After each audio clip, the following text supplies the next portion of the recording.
And we are on the air, and you are listening to the Halli Casser-Jayne Show. Let's talk. And I am Halli Casser-Jayne. Welcome to my listeners in the United States and around the world. Tune in to the Halli Casser-Jayne Show at hallicasserjayne.com. This week on the Halli Casser-Jayne Show, we are taking a trip to Margaritaville in search of that lost shaker of salt, with Ryan White, the author of a compelling and rollicking portrait of the legendary pirate captain, as told in the acclaimed music critic's candid biography, Jimmy Buffett, A Good Life All the Way. And then our second half hour, who would argue that life is an adventure? You just never know what's coming next. The unforeseen peaks around the corner just when you least expect it. And that's what happened to Norma Bauerschmidt, whose life changed at the ripe young age of 90, when adventure came knocking at her door. Her story is told in the delightful book, Driving Miss Norma. Joining me at my table in our second half hour, Miss Norma's son Tim and her daughter-in-law, Ramie Liddle, here to tell their family's remarkable story. Let's get to it. Who wouldn't want to read a book that begins like this? Captain Tony's Saloon at 428 Green Street, Key West, Florida, was once an ice house and then a morgue. Actually, it was an ice house and a morgue simultaneously, because that's a smart use of resources on a little island. And thus begins Ryan White's compelling and rollicking portrait of the legendary pirate captain of Margaritaville, as told in the acclaimed music critic's candid new biography, Jimmy Buffett, A Good Life All the Way. Jimmy Buffett, the iconic pop of trop rock, the pirate captain of Margaritaville, the one person with whom we would all like to share a cheeseburger in paradise. Writer, performer, Buffett has earned millions through record sales and top-grossing concert tours, but he is also the CEO behind, and get this, a $1.5 billion per year Margaritaville industrial complex, a vast network of merchandise, chain restaurants, resorts, lifestyle products, and now about to open Margaritaville retirement homes. But before he became the flip-flop music legend and the CEO of Margaritaville, Inc., there was the kid from Pascagoula, Mississippi. There have been a lot of changes in attitudes, changes in latitudes in James William Buffett's life, and Ryan White, the author of Springsteen, Album by Album, who has twice been named one of the top feature writers in the country by the Society for Features Journalism, explores them all. Let's talk. All right, so Ryan, you have been living in Margaritaville for quite some time researching this terrific new book of yours. What's it like to live in Margaritaville? Did you find your lost shaker of salt? What did you find out about him? I mean, talk to me. You meet a lot of really interesting people running around Margaritaville. You meet a lot of great musicians. You meet a lot of interesting business people. You meet a lot of people who, in the 1970s, found their way to the end of the road for any number of reasons. And every now and then you do find a little piece of what was. One of the great boondoggles that I pulled off working on this book was I went down to Key West for a week for the annual Meeting of the Minds, which is the big Parrot Head convention that they have every year. And I looked at the hotel costs and I was like, boy, it's going to break me if I do this.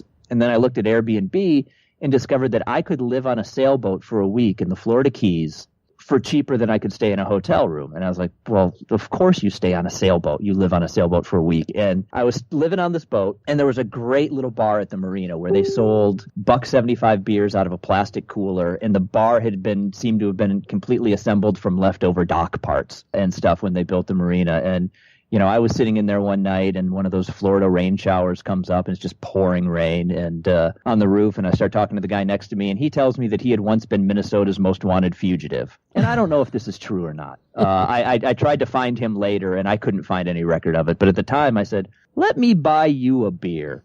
And I told my wife that story later. She goes, why did you buy him a beer? I said, well, if he was telling the truth, he was probably going to be way better at fighting than I was, and I wanted him to like me. And that felt a little bit like the old stories that I heard from Key West, the people that were down there in the early 70s when Jimmy arrived, where Tom Corcoran, who's the guy who gave Jimmy his first beer when Jimmy and Jerry Jeff Walker roared into the Chart Room Bar in 1971.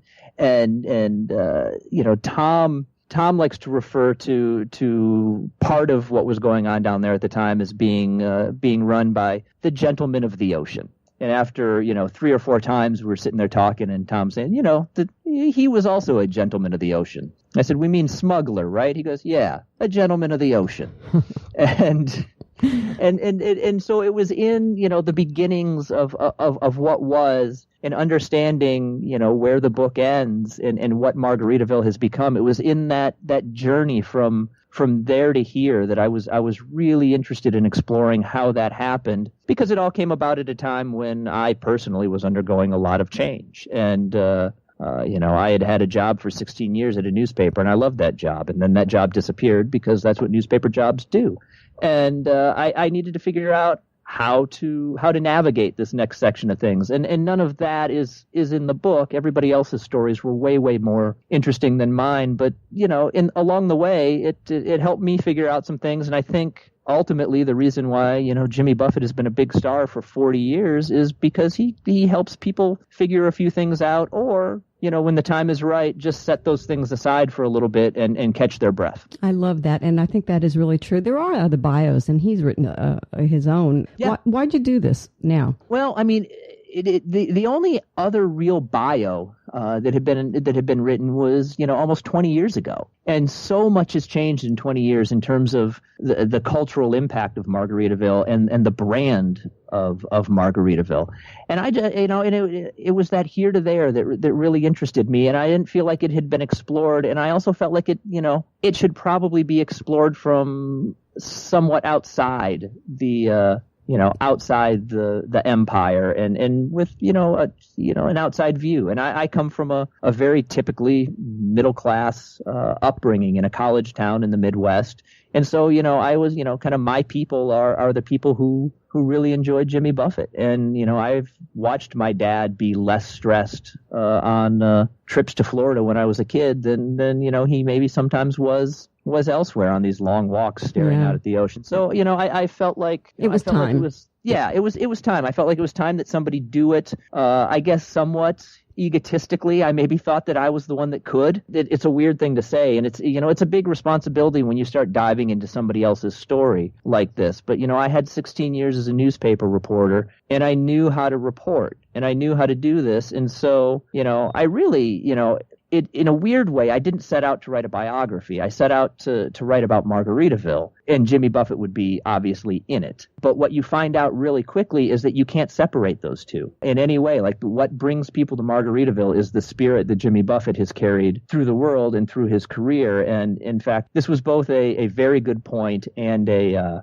nice bit of trash talk towards a competitor. But I was talking with John Colin, who's the CEO of Margaritaville, and he, in the middle of an answer says, and there isn't really a Tommy Bahama. And he's right. There isn't. There really is a Jimmy Buffett. And so, even if his picture isn't all over the hotel, the spirit and the lyrics and, this world that he's created has built this thing. And so you had to explore his beginnings, his middle, and, not his end, but where he's at now. Okay. I'm going to skip the beginning because there's an aspect of this that I got onto in reading the book that really surprised me. And because I think you've done something just a little bit different here, I want to go down that little bit different road. How's that? You like that? Yeah. All right. We like different. Okay, so let's go with different. So let's go with this. Let's start here. How real is Jimmy Buffett, or how contrived? And I mean that, I'm going to ask you that question twice as we go along here, but just now, not defensively, but how much of him is real? How much of him is contrived? Everybody who steps on stage, everybody who does anything, you, me, and everybody else, we have a public face and we have a private face, and his are different. His are not as separate as some people would think, and maybe more so than others, which sounds like a really wishy-washy kind of answer there. But, I think there are people who think that he is just a burnout who does nothing but get drunk and get high and occasionally rolls himself on stage and plays Margaritaville. And that couldn't be further from the truth. And then there are also people who think that he's just kind of become this soulless corporate hack. And that also isn't true. He saw an opportunity once, he kind of had to make his peace with the fact that he had this one hit. And that's a hard thing for some people to do, that, you write other songs and you perform other songs and you love other songs that you've written. And yet everybody's like, okay, but play Margaritaville, play Volcano, play Cheeseburger in Paradise. They call them the Big Eight. And so he had to make his peace a little bit with the fact that this is what I have and this is what people like. And, I'm going to go out and I'm going to give it to them. And, as a person, he really moves through the world with a sense of wonder and enjoyment that's awfully true to who he is on stage. Now, the difference is, one of the reasons Margaritaville becomes a hit in 1977, everybody's starting to come to Key West, and he left. He moved to Aspen because he didn't like the aspect of people showing up on his porch and wanting to be the guy who got drunk with Jimmy Buffett. That wasn't anything that he was into at all. They actually had an intercom system put on the door at one point so that he could try and figure out who was ringing his doorbell. And his downstairs neighbor, Chris Robinson, got a bunch of free beer out of that whole exchange. He would come out and drink it with him. But he, I think one of the real genuine things about him, and one of the first things I did when I started working on this, I went out and I bought all the vinyl that I could get my hands on, because vinyl still there's just better liner notes, especially on the old records and stuff. There's so much information that you can pull from it. And you can lay out those records, starting in 1973 up until, 2013 when he put out his last record, Songs from Saint Somewhere. You could almost put them into a flip book. And if you ran through it, it would animate, and he would lose his 70s mustache and his hair would thin and disappear, go white on the ends where it's left. And the one thing that never changes is his smile, and that is him from all accounts. What everybody tells me, Mac McAnally, who stands next to him on stage every night, refers to what they do as a rolling ball of goodwill, and that starts with Jimmy. And that doesn't mean that there aren't times that he doesn't get torqued off, and he hasn't fired people, and he doesn't get angry. There is a benevolent dictator role that comes with leading a band and leading a company, but he's pretty true to that guy. Okay, so let me go here with you. What's interesting to me about him on what isn't interesting about him? He's a very interesting man. Not all musicians are. I mean, I talk to them all day long, la la la. But this guy is. He had a dream early on. He goes to Nashville. He doesn't cut it in Nashville. Sort of failed. It may be one of his few failures in his life. He got married. That failed. But after that, it's pretty smooth sailing in terms of success. But he also seems to me, let's go back to Key West for this reason, only because I wonder, was it magic? Was it serendipity? Was it hallucination? Smoking out of that bong, whatever. A happenstance, friendship. What happened there? Because whatever happened there has been a magic carpet ride for this guy ever since. Talk to me. Yeah, I mean, it was the right place at the right time. And, some people are lucky enough to land there. And it's funny because Chris Robinson, who I mentioned a minute ago, I had a really long lunch with him on the beach in Key West. And we were talking about the way that the island's changed. And he's a fishing guide now up on Sugarloaf Key, about 25 miles back up the road from Key West. And he was very pragmatic about the change and talked about how he still likes coming down to Key West. And then he noted that, when he got there in 1972, the old timers pulled him aside and said, you're 10 years too late. You should have been here then. But that island that Jimmy found, one of the things that was going for it was empty. There were not that many people down there now. And the people that were there, they were writers, they were artists, they were outcasts. And so it was this perfect little playground to incubate weird ideas and really incubate mythology. The liner notes that Tom McGuane wrote for Buffett's first album that he recorded after he'd gone to Key West, 73's White Sport Coat and a Pink Crustacean.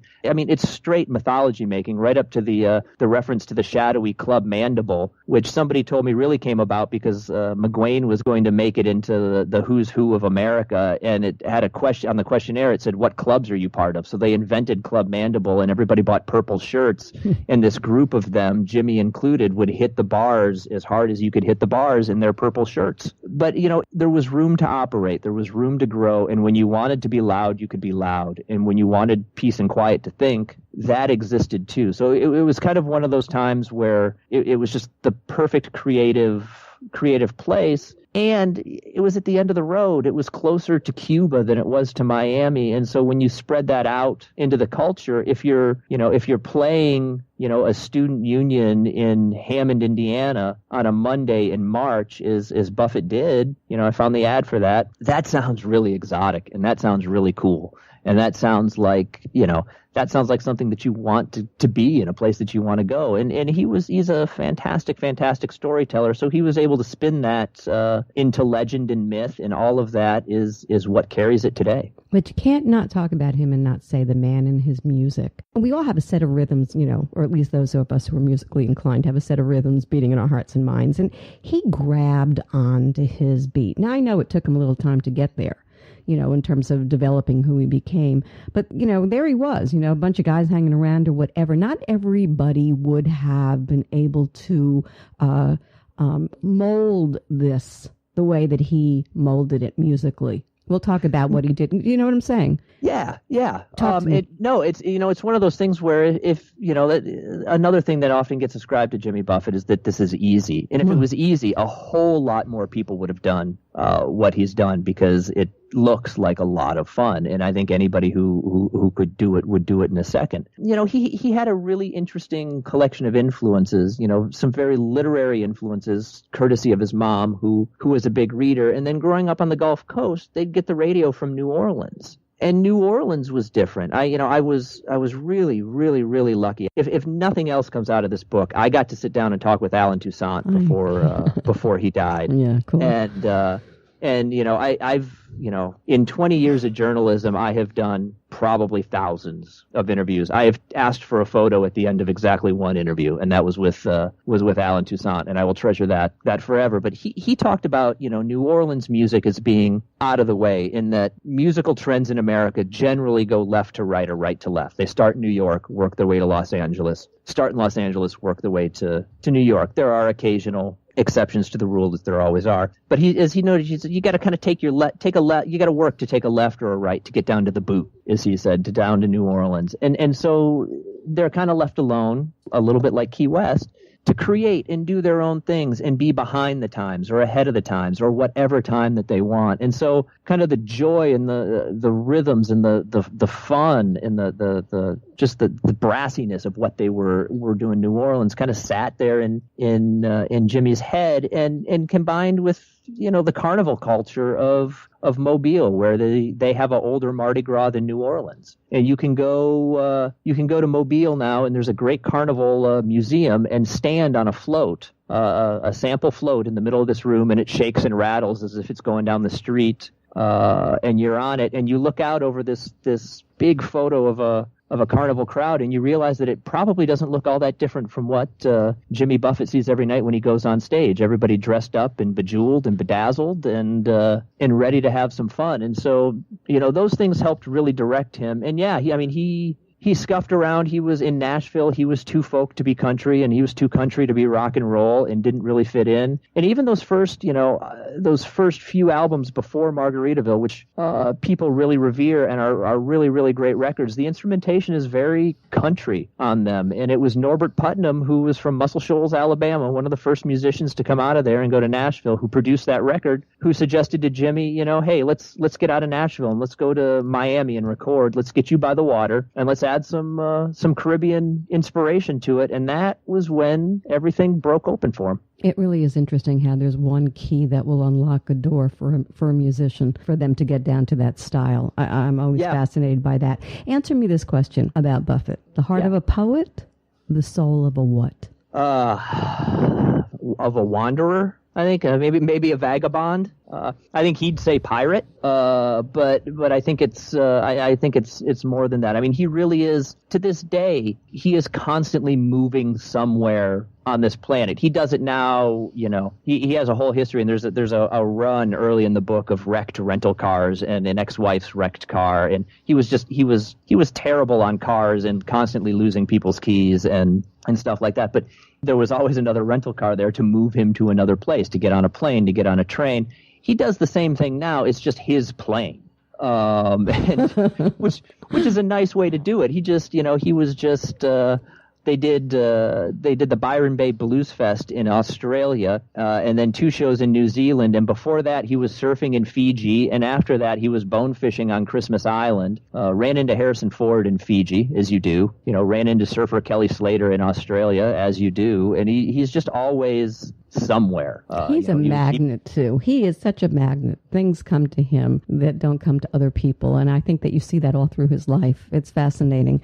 You spoke with a lot of people, obviously. Yep. This is the thing. People came out to talk to you from under the bar, so to speak, because they were really honest with you. It's true. They must have, y'all were drinking together. I don't know. But I'm curious about, out of all of those people, not only who you spoke with, but who have been in his, who do you think was the most influential person alive to him? Who do you think is the one person that's so powerful to his existence? Wow. I mean, he is in some ways the sun of the whole thing. Like, it's his gravity that keeps so much of it up in the air and moving. I would really have to say probably Alan Toussaint. I mean, you get the sense, and you can find videos of them playing together and stuff. And the only time I've ever seen Jimmy look awkward on stage is Alan wrote a song called Hang with Jimmy Buffett. And I asked him about it, and he said, I was just watching the news one day and everything was bad. And I thought, man, I just want to hang with Jimmy Buffett. And he wrote this song, and there's one video of it, and they're playing it, and Jimmy's singing on it, but you can tell that he just doesn't quite know what to do with himself. Like, he can't even believe that he's on a stage with Alan Toussaint, much less Alan Toussaint wrote a song about him. And the way that the style that Alan had, and when he died, there were these wonderful reminiscences of these stories at his memorial about his impeccable suits, and yet he would always be wearing sandals. And Jimmy, Captain Casual, it's hard to tell, his work uniform from his other uniform because it's just a slightly nicer T-shirt on stage, I guess. But he has a flair for, like, his touring guitars. They're like it's a 1946 Martin, and like one of the original electric guitars these are not guitars that people tour with. These are guitars that successful musicians get their hands on and keep locked away at home because you don't ever want to risk anything happening to them. But they're really cool guitars. I mean, there was a photo of Toussaint's. He had a Rolls. He had a Rolls Royce parked next to a stage at Jazz Fest a year or two ago with his license plate, which just said songs. Love that, yeah. Which, is a fantastic amount of style. And I think, both stylistically and spiritually, I think the person that I would have to answer that with would be Alan. Okay. This astonishes me. Albums, touring. He's actually making more money touring than on albums these days. That's fine. That's true. Oh, yeah. That's actually true of most people. Yeah, exactly. It's a crazy business right now. But what a power that Jimmy Buffett brand is. I mean, first of all, I did not know any of this.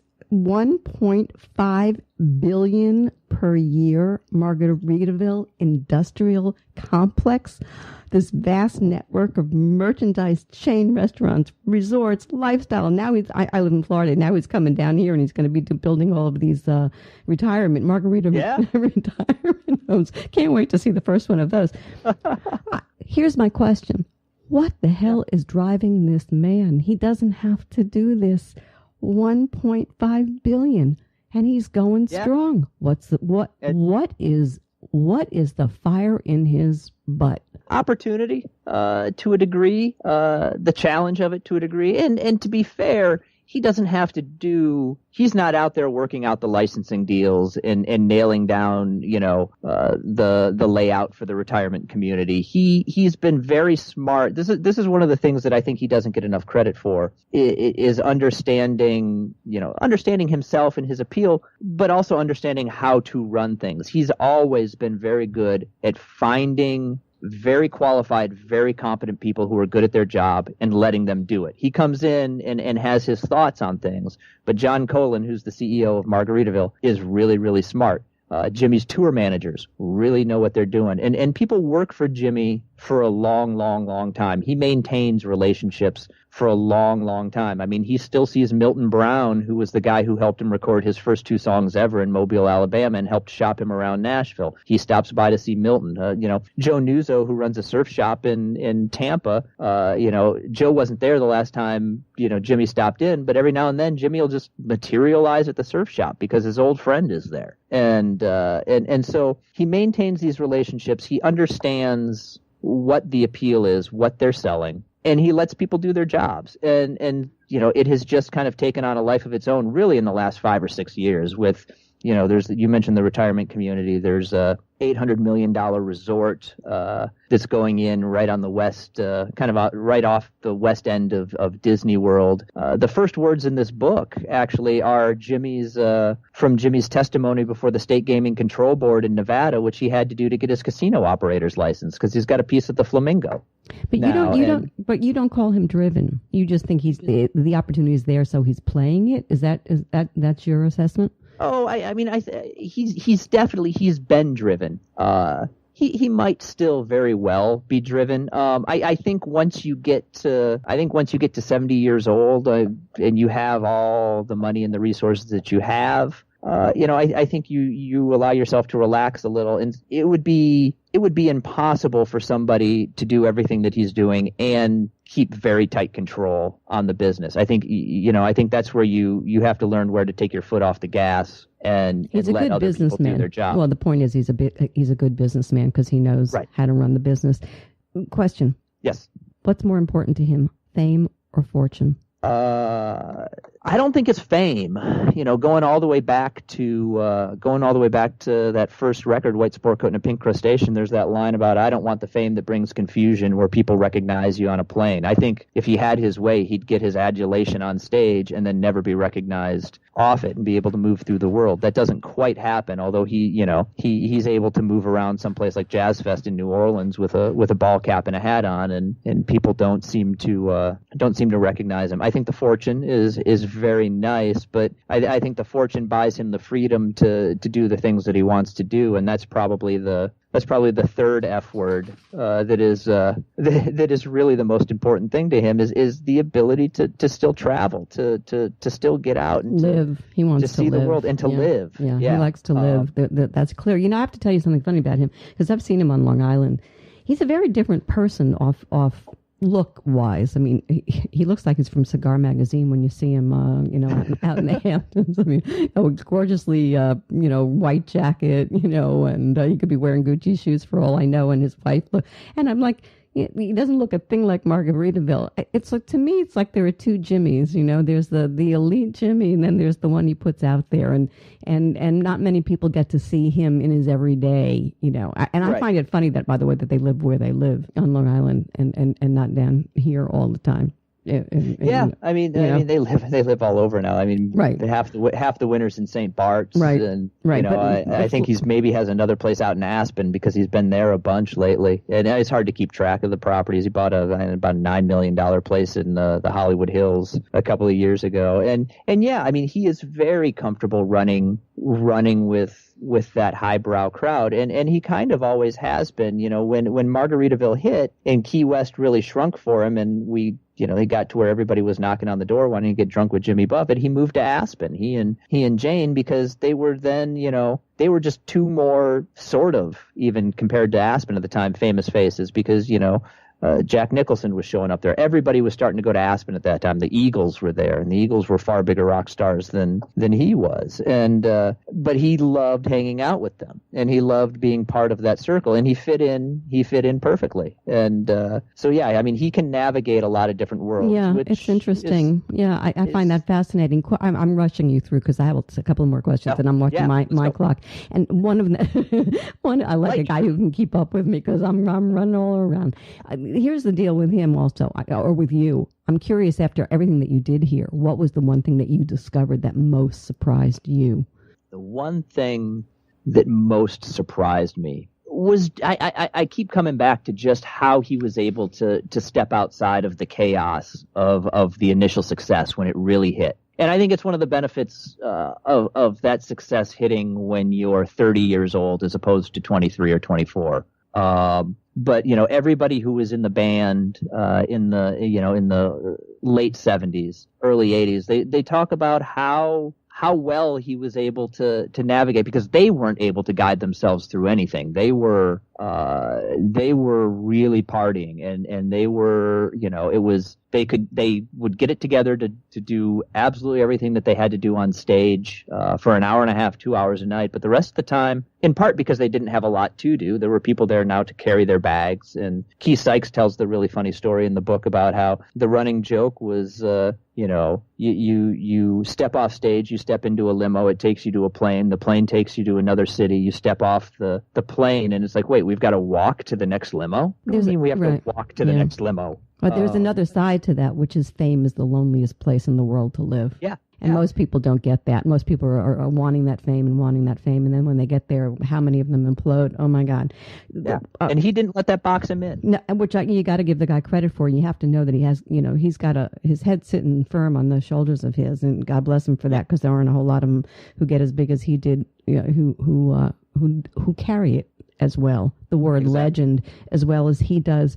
Ryan, you write in your book, Great line. 4 decades on, there's still nobody who understand who Jimmy Buffett is and what Jimmy Buffett does better than Jimmy Buffett. Isn't that the key? Yeah. He was always true to who he was when he and just felt like the world was going to have to come around to him or it wouldn't. And one of the funniest things to me in the book, and it's funny to them too, Mac McAnally and Mike Utley and I talked a lot about this, was, for years, from the very beginning, before he went to Key West, Nashville was this riddle that he couldn't crack. And so eventually he quit trying and just, went back to just being Jimmy Buffett. And they look up one day and suddenly Kenny Chesney is singing Jimmy Buffett songs. And Alan Jackson is calling and saying, hey, you want to sing on this song that asks the question, what would Jimmy Buffett do? And, Zach Brown Band's calling and saying, hey, we got this song about the beach. You want to come sing on it? And like Nashville suddenly sounded like Jimmy Buffett in the late 90s and into the early part of this century. And so he just, he understood, he saw things that other people couldn't see. In Nashville, when he was down there originally, and even after he went to Key West, they couldn't imagine anybody being big if you didn't get on the radio. And yeah, he got on the radio for Margaritaville, but that was pretty much it. There were a few other minor hits, top 40, but not any higher than 30. But he knew who he was and that he had a story to tell. And he knew how to tell it, which is the most important thing. And on that note, Ryan, it's time to go get drunk and screw. And thanks for a quick trip around Jimmy Buffett's son. Love this book. Thanks, darling. Thank you so much. All right.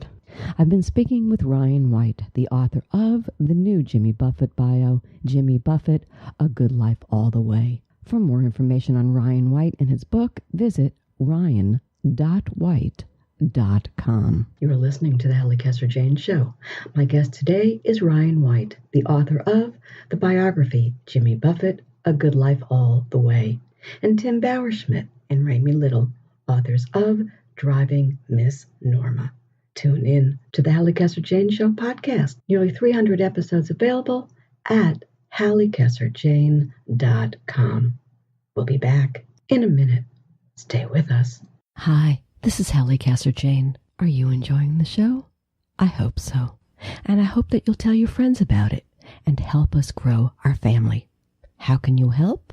That's easy. Share the link to the show with your friends or my show's player.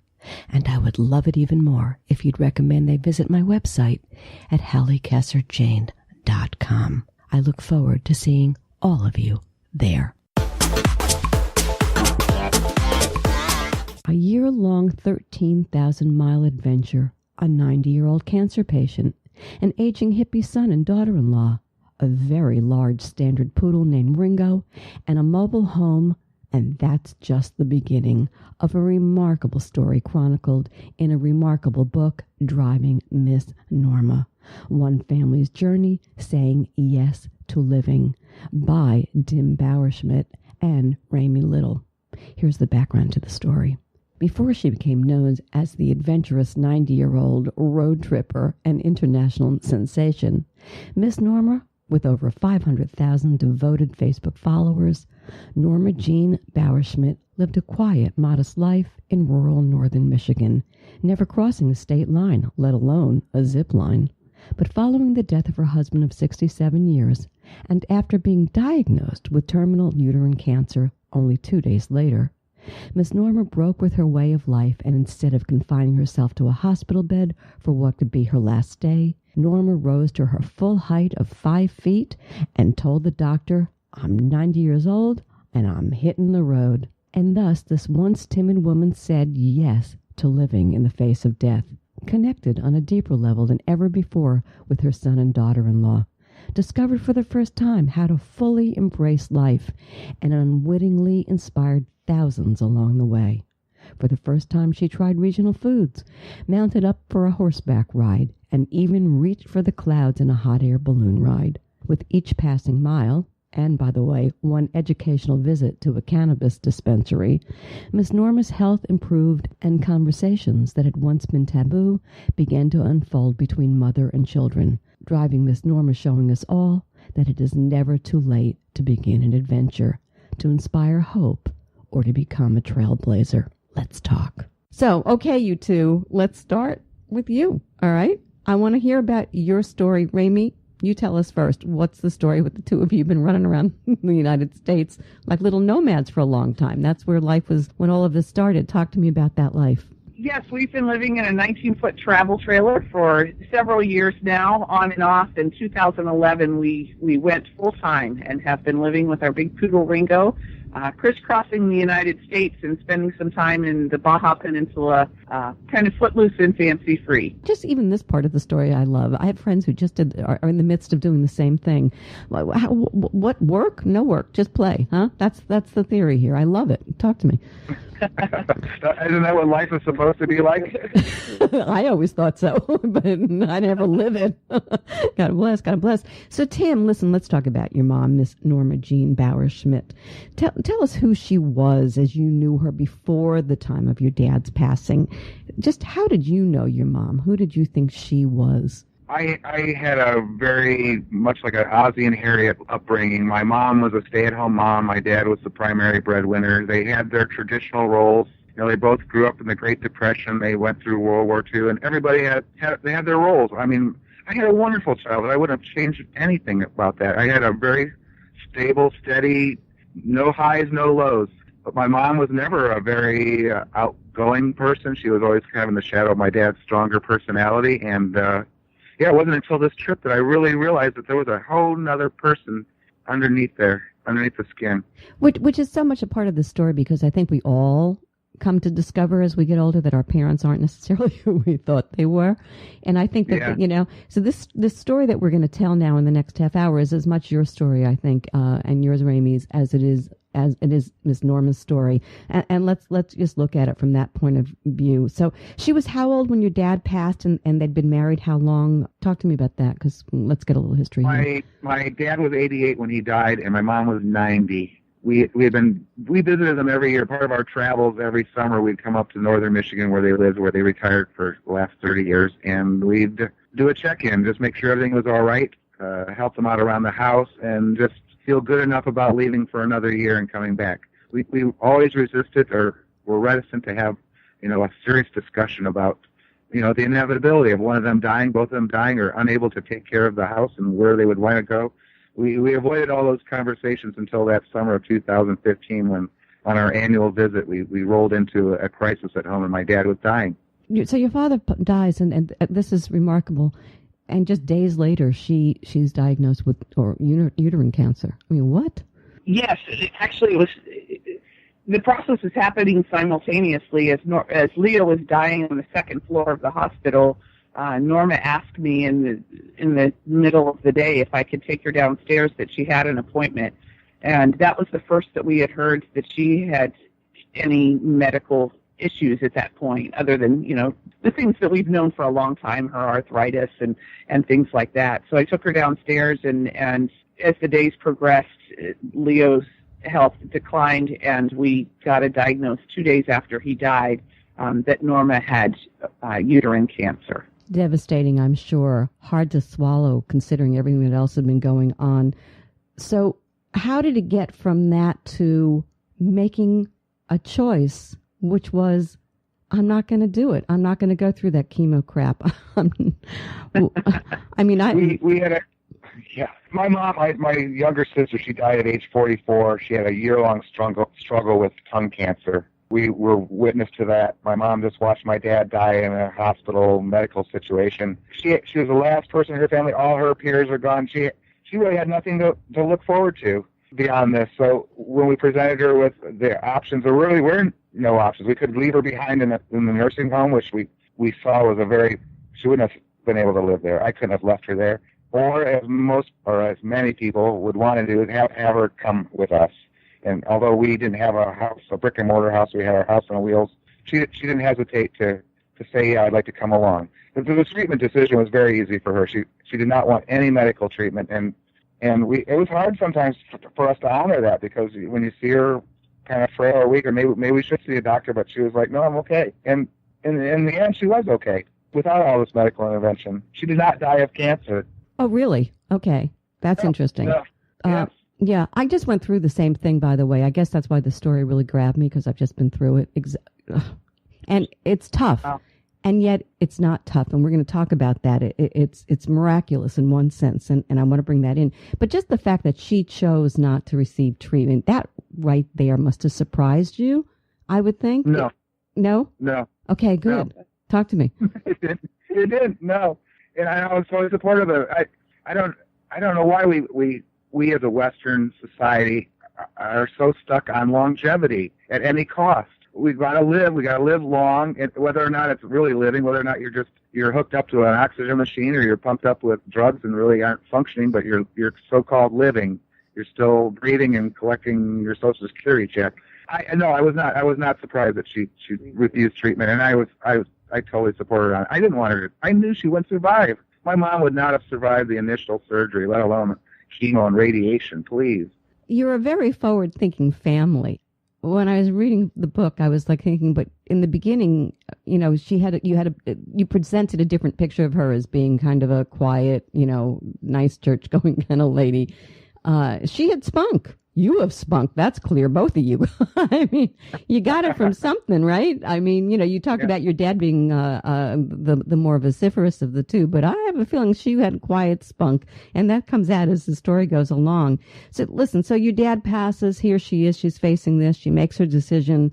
Do you have expectations of how far you'd be able to go with this thing, with the diagnosis? And did the doctor say to you, well, you got a year, you got 5 months, you got 10, what? We didn't get that far with the doctor.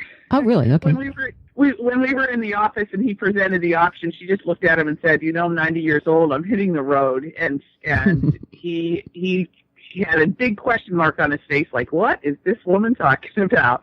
And looked to us to kind of describe our lifestyle. And it didn't take him long to say, if I were in her situation, I would do the exact same thing.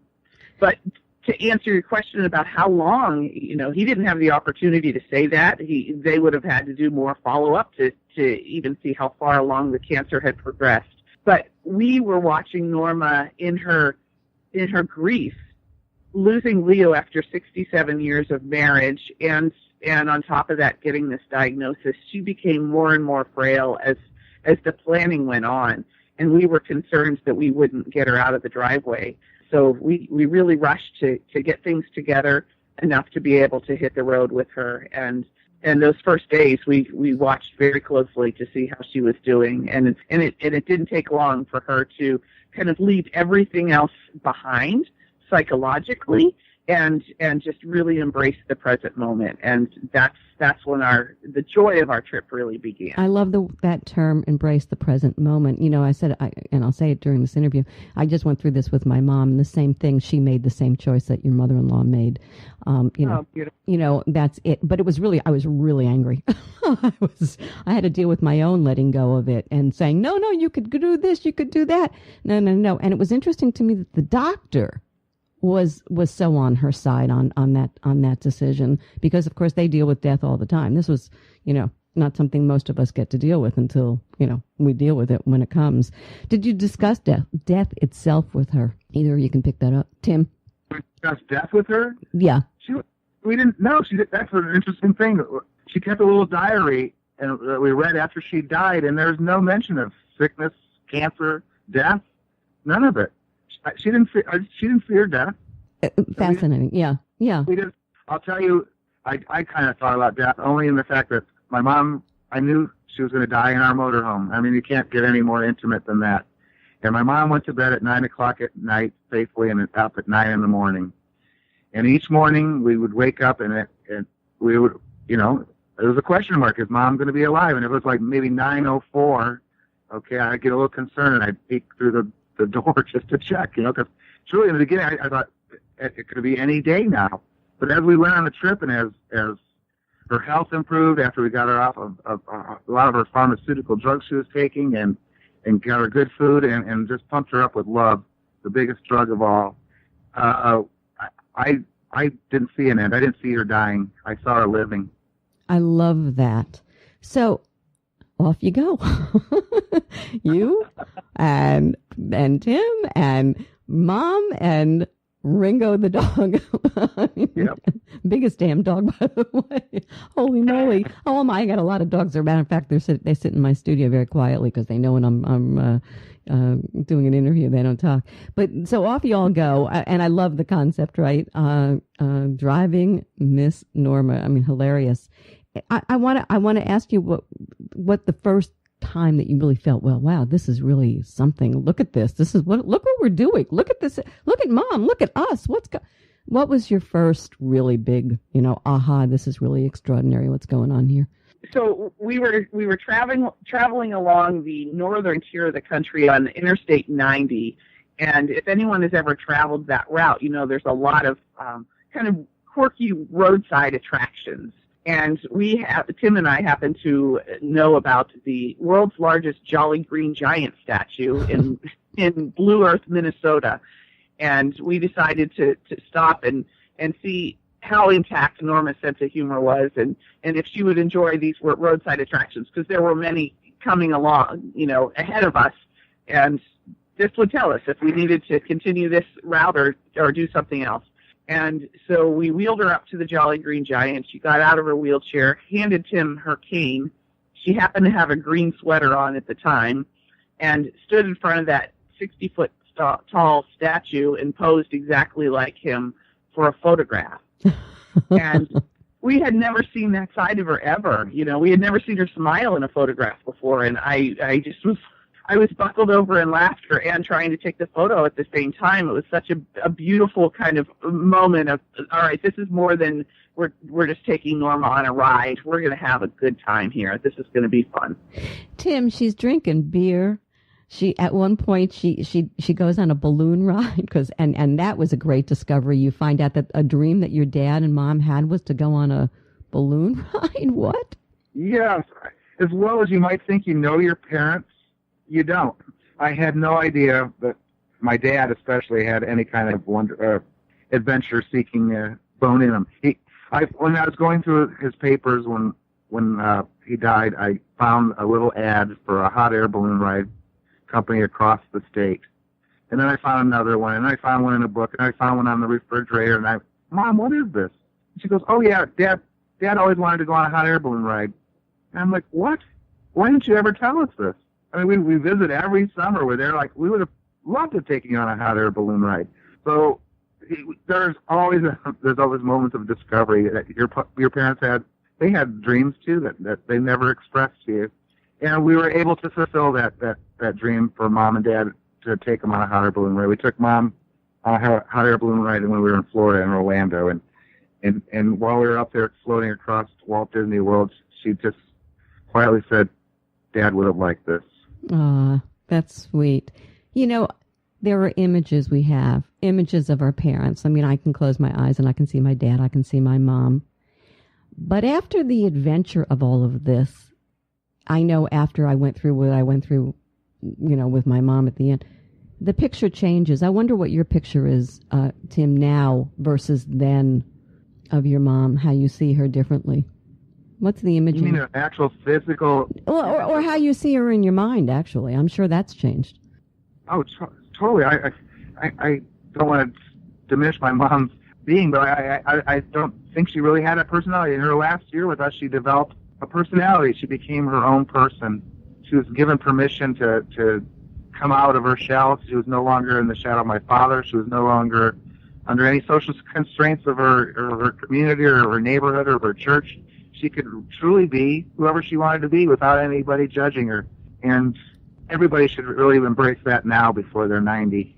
Ramie, do you think that she judged the lifestyle? You guys didn't have any children. You chose to take on the road and to live a, kind of a bohemian hippie kind of lifestyle. Was she accepting of that, embracing of that? I think very much so. It's interesting, she had 2 kids, Tim and Stacy, and Stacy had a storied career with the United States Secret Service, and Tim and I drove around. And we often wondered if there was a judgment in that, and we've never felt it. And when she joined us on the road, we really never felt it. I think that she understood our wanderlust even more, and our relationship was really beautiful. As time went on, it just grew and grew and grew. How long have you two been together, I should ask? 17 years. Oh, well, there you go. You saw a lot of changes in yourselves and in your mother-in-law and father-in-law. They both rest in peace. All right, so secondary to the story, I'm thinking, also astonishing. She becomes kind of a cult figure at 90 and dying. I mean, how bizarre is that? How did she cope with that? I mean, this huge Facebook phenomena, you guys are, have made her Miss Norma. And really, I don't know. And at the end, she even made People magazine and a whole, where HuffPost. I mean, CBS even picked up on the story. On CBS News, on Today Show, all things considered. Local television, if you Google driving Miss Norma, you're going to get close to 1 million hits. It's everywhere. It's astonishing to us what has happened. And what about to her? This trip off with that intention. Ramie started a Facebook page so her mom could follow us. And as things work on the internet, it got picked up and went viral, and people saw things they needed from my mom's life, and they kept writing and kept following and kept growing and kept sharing, and it was overwhelming to all of us. We would read her these messages and try to explain to her, social media and all this was all new to her, computers, all this stuff, and she couldn't. She had a hard time, just as we do, that people from all over the world are interested in our humble life and our story. Humble no more. I mean, you're big time now. You got a big book out. Yeah. I hope your trailer got bigger. I was very reluctant, Halli, to go along with this. I'm a very private person, and in the beginning it was fine. It was just Miss Norma and Tim and Ramie and Ringo. But once we went viral and went on national news, and our last names went out there, and it wow. It changes the world. It changes everything. It's curious to me is this.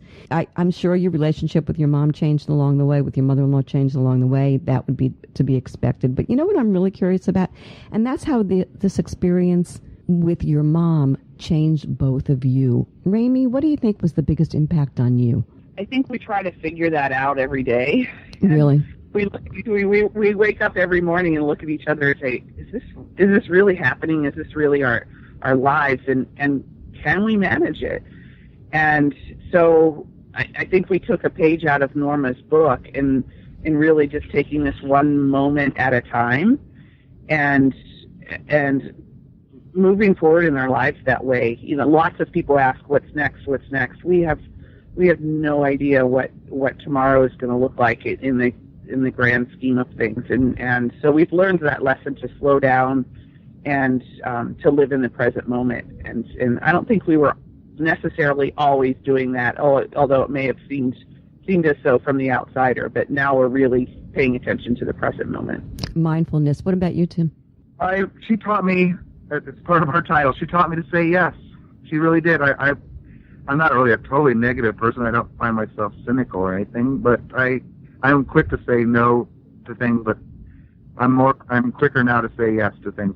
At least I hold my tongue and think about it. And she said yes to everything, and even in comfortable situations. So when I'm finding myself uncomfortable, I think about, well, shoot, my mom did it. I didn't have to ask her or beg her or plead for her to do it. She just she just did it. So I find myself saying yes to uncomfortable situations, and I'm getting the benefit from it, because really when you start saying yes to things in your life, more beautiful things come your way. When you say no, you're negative, you don't open yourself up to opportunity, you can go through a life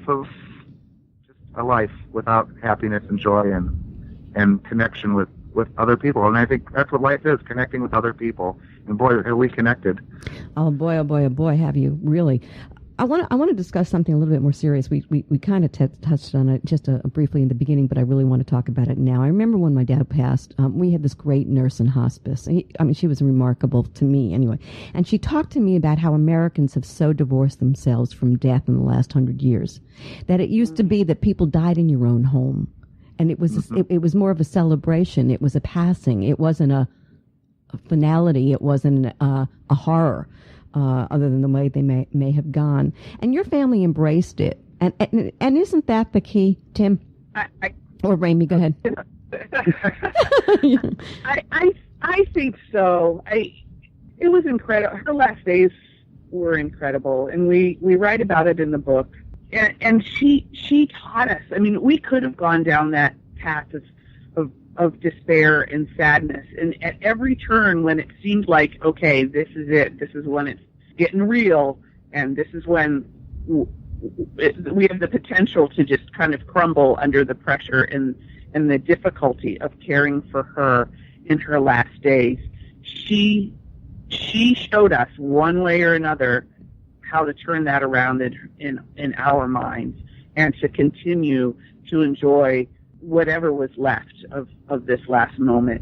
And she lost the use of her legs, and she lost the use of her ability to speak towards the end. But instead of kind of focusing on, oh, I can't walk anymore and I can't talk anymore, she communicated with us what her needs were, and she still could feel and touch, and so she wanted Ringo close by so that she could continue to pat his soft curls. She could still hear, so she wanted us to sing. She could still taste, so she wanted sweet popsicles. And instead of focusing on what she couldn't do, she was focusing on what she could do until the very last moment.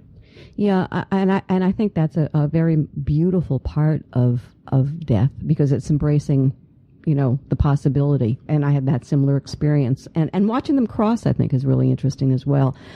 But I'm glad that we have hospice, and I think those are really important, and particularly because they can come into the home now and they can assist. I think it's really important that we bring up that it doesn't have to be, in a hospital, awful, cold, whatever. And that's a big part of the lessons learned from this remarkable story that you and journey that you guys have been on. I want to talk very quickly about also financial, because you talk about it in the book, putting her in a home would have cost, oh my gosh, and it would have been cold and sterile. This wasn't breaking the bank. This also was a part of the plan. And Tim, I'll let you take that a little bit. Just talk briefly. Yeah, financially, my wife and we've been frugal all these years. We don't have a family. We drove used cars. We dry camped a lot. We didn't spend a lot of money on campgrounds, and we lived a simple life. And we had some modest investments that we take a small stipend from. We found we could take Mom along. Heck, she could eat our leftovers. It was no extra for her to come along. It was $8,400 a month at her local nursing home to have a shared room, which meant you have a curtain between you and your neighbor. So it was a no-brainer. She had a small Social Security and a small pension from my father, and we just used that to supplement our experience. We started staying in nicer campgrounds. Why not? And we started. We did things like take a hot air balloon ride or go to museums or things that cost money that my wife and I usually kind of went by. We just let it go. It really made financial sense. My dad left enough of a financial legacy that we could have put my mom in a nursing home, and doing the math now, the money probably would have lasted the year, and that it would have all worked out. But it wasn't a purely financial decision. It was our decision to give her a quality of life. But we never came close to $260 a day, even with fuel, camping, eating out, going to Disney World, whatever. We never spent what it would cost for one single day in a situation where you're getting, I would consider subpar care, certainly no love. You're your basic needs are being met and you have a bed. And yeah, the financial decision was very easy. It really didn't cost anymore. Right. But I think it's important, to bring that up too, because, there are alternatives, folks. There are, and they're better. Yes, but right? Here's an interesting thing. A nursing home worker wrote to us and said, I had a really bad day today. I came home and found your story. This is great. She goes, you will not believe how many people drop their loved ones off here at the nursing home, and we never see them again. Oh. And us being the workers, we're the ones here holding their hands when they're dying. And I'm thinking, here are people every month they're writing a check for $8,000 or $9,000, and they're thinking they're doing their parents right. They think they're taking care of their mom and dad. And I don't know. I don't think writing a check is really doing it. I mean, maybe it's doing it for them emotionally. Yeah, I agree with that. And I'll share this with you, which is not everybody can handle it either. I know I watched that in my family. They all couldn't handle it. They just walked, wanted nothing to do with it. And I was angry, but then I realized they couldn't do it. They just didn't have the backbone or the whatever to do it, and they put themselves first, of course. But that's a different conversation. But I think this is an important conversation to have, which is why the story is so powerful, because we can have this conversation and open up ideas to people who are going through this kind of thing at the moment. The fan page remains and is very active, Driving Miss Norma on Facebook. Oh, people are still hanging in there with her, and she's gone now. What? How long? She died last 7 months now. Right. Yeah, so our Facebook following has just grown. We're up to almost 522,000 people following us on Facebook. Every day people write, thank you for continuing to show us a life well lived. Thank you for inspiring us. I think maybe we should stop. She's dead, but we now feel a responsibility to continue sharing this love and joy with everyone. My mom is continuing to do that even in her death. And yeah, it just keeps going. I don't know where it'll stop. So here's what I was thinking, and I wanted to share this with you guys. I was thinking, and having, as I said, just gone through the end of days with my mom and dad, that dying is for the living. And I wonder if that you would agree with that. Losing a parent after a time seems to, this is what's happened to me, okay? It like breathed a new breath into my being. So she left, my mom in particular, left the legacy for me to go on and live, and maybe even live some of her dreams that were not quite finished. There is something very magical that comes next. Have you had it yet? Or is it too close to her having lost her, Ramie? Yeah, it's interesting because I think we're trying to figure that out right now. And what does the next look like for us? And I think with a lot of parents, and we've become kind of put on this pedestal of heroic caregiving when really there are so many other people doing this every day with balancing their jobs and their kids and all of those other kinds of things. And then once the parent passes, their life opens up, our lives open up, and we say, okay, what is that next look like? It felt very empty for a long time to not have Norma with us and look around and say, man, she would really enjoy this right now. So we have to create that for ourselves, and we're not sure what that's gonna look like. And I think that's the same case for a lot of people who have lost their folks. Tim, you have something? I want to finish on your end with that. What next? I feel, like Ramie said, I don't feel special. There are so many people doing this quietly in their own home. For some reason, we got all the attention. And I now feel a responsibility to share this message of hope and love and possibility of a quality of life in your later years with everyone. And we got nothing better to do. We're just traveling around anyway. Why not share our message with everyone along the way? We've made so many friends across the country. We're going to be revisiting a lot of these people that we shared these original experiences with my mom with. And our goal now is we're calling it our Say Yes Tour. We're just going out to meet people and to hopefully continue my mom's inspiration with as many people as we can. It's now our mission. Well, let me say this to you. Say yes for sure. You are already in the magic. You just haven't figured it quite out yet. You will. Thanks, guys. Thank you, Halli. Great conversation. Good luck to you both. Thanks so much. Bye-bye. Bye-bye. I've been speaking with Tim Bauerschmidt and Ramie Liddle, the authors of Driving Miss Norma, One Family's Journal Saying Yes to Living. For more information on the book, visit Driving Miss Norma on Facebook. Thanks so much for tuning in to the Halli Casser-Jayne Show, a production of Resec LLC. The Halli Casser-Jayne Show posts new podcasts Wednesdays, 3 p.m. Eastern. Visit hallicasserjayne.com.